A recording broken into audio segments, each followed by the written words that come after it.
This video is brought to you by patreon.com/worsttake. Get access to exclusive live streams and Discord servers, on-screen shoutouts, and early access to some videos when you join now. Help make sure that we can continue to make content like this by supporting the Patreon. Links are in the description down below.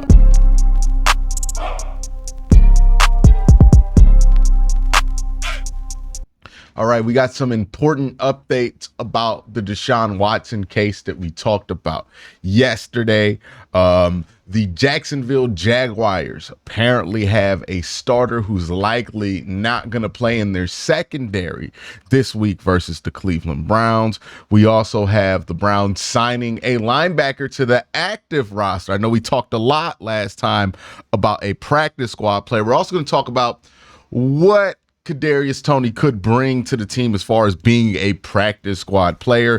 The Browns trying out tight ends, and what exactly happened to that Cade York pick that the Browns got in the Cade York trade. We'll talk about all of that in a little bit more, but let's start with the Watson stuff. The Deshaun Watson situation is something that's developing here. We know that he had all those cases in 2020. It's why he got suspended. Now there's a new case that has been appeared and filed for a civil suit against Deshaun Watson this week. And it is a new case. And from what I can understand, unless Deshaun Watson has disclosed that this case could come up to the Cleveland Browns when he signed the contract, or to the NFL when he was under the suspension appeal court situation there with the league, then this could be a new case that the league could look at and prosecute and potentially suspend Deshaun. What we do know is, since this is a civil case for Deshaun Watson, this is not going to get him on the commissioner exempt list. They are reserving that list usually for people who are accused of crimes and charged criminally, and that is not the case for Deshaun. He has not been charged criminally yet. This is just a civil suit that has been filed against him. That being said, the NFL has announced, while they're not going to put Deshaun Watson on the commissioner exempt list, they are going to investigate the current claims around Deshaun Watson. And this is kind of what I talked about in the last video. If the NFL feels like these claims are substantial enough for them to do significant harm to the NFL's brand, because I know it sounds cynical, but that's how the NFL operates. It's a very cynical business. They're only going to do something if they feel like these claims are significant enough to do serious damage to their brand. And if they feel like that is the case, then they're going to do something about this with Deshaun Watson and potentially try to suspend him. Look, this process could take a very long time if it even does happen. There's a good chance that nothing happens from all of this. One thing I do want to address is a lot of people are talking about the salary cap implications for Deshaun Watson potentially getting suspended again because Browns get free of the contract. I think that's a secondary I think that's a secondary third concern for what you should be worried about with this case, because the thing is, with Deshaun Watson and his salary cap situation, it's one bad contract in what projects to be a $300 million salary cap in the next few years. So you can handle it even if you have to pay it, even if you have to eat that contract. It's not going to be the biggest deal in the world for the Cleveland Browns to get out of. And even if you get freed from that contract, let's be honest here, the litigation to let go of that money and the salary cap implications associated with that money, that's going to take forever to deal with, more than likely. So I wouldn't look at this as a get out of jail free card for the Browns and the Deshaun Watson contract.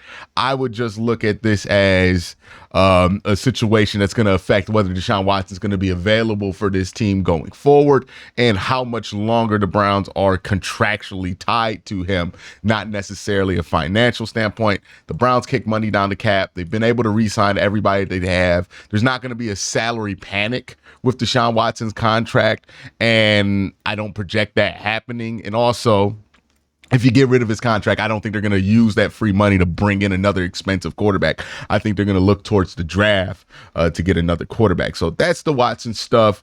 We'll see how it develops. As of right now, it's business as usual. Watson's going to start going into Jacksonville. And, you know, with all this stuff going around him, right? His father passing away, his teammate going away, his teammate dying recently, and then this resurfacing the controversy around him when he last left Texas in Houston with the sexual assault allegations. It's a lot.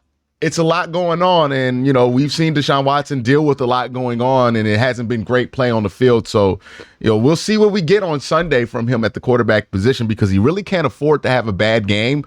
But boy, oh boy, does it feel like all the things are cooking around him for him to have a bad game this week. Let's talk about the Jaguars for a quick second here. Tyson Campbell, their starting corner, is not going to play in this week's game. That's going to be a big deal for this team.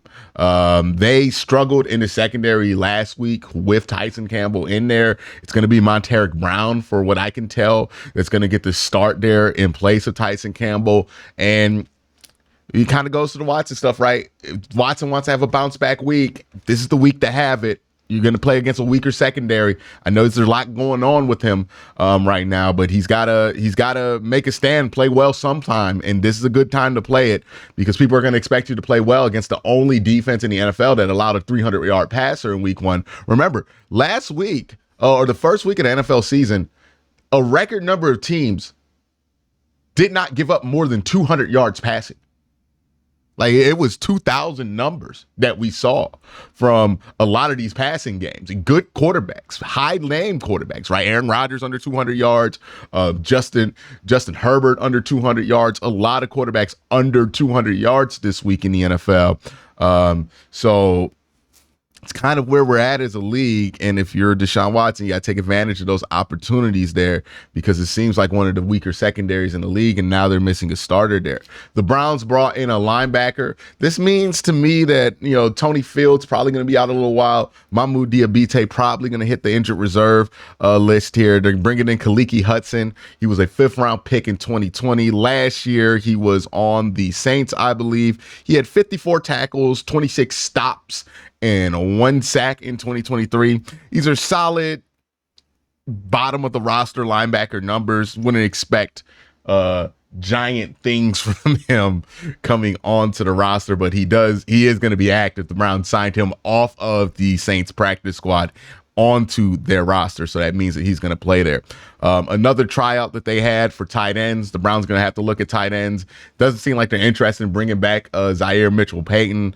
Irv Smith is a name that they look at. I know that there's some familiarity there with Kevin Stefanski in Minnesota with him, so that's definitely going to be interesting. One of the things I've heard about the Browns bringing in Kadarius Toney, and one of the reasons that they could bring it in, and shout out to Pete Smith, because me and him, I've had this conversation, but he said that there's a chance they bring in Kadarius Toney to help the defense defend the end arounds, right? Like, they need somebody in there who could be very unpredictable on these end arounds to help the defense kind of run fit a little bit better around him. So maybe that's a purpose for bringing him in.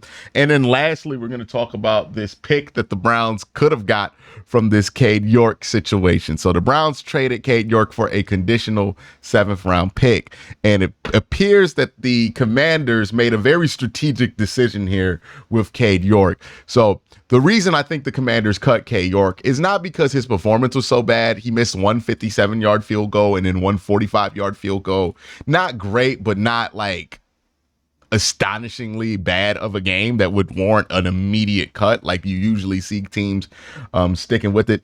But it wasn't good enough for them to feel like it was worth sacrificing a conditional 7th-round pick, because I think Cade York had to be active for 2 or 3 games in order for that conditional 7th-round pick to hit and go to the Cleveland Browns. So they decided he wasn't better than what they could get on the street off that one game, brought in Browns legend Austin Seibert to replace him, and that is the kicking situation for the Washington Commanders. So what do I make of all this news that is going on today? Look, we are a day removed from Sunday, and the more removed from that game I get, the less worried I am about the overall season, and the more I'm willing to hope that that was just a bad week one performance.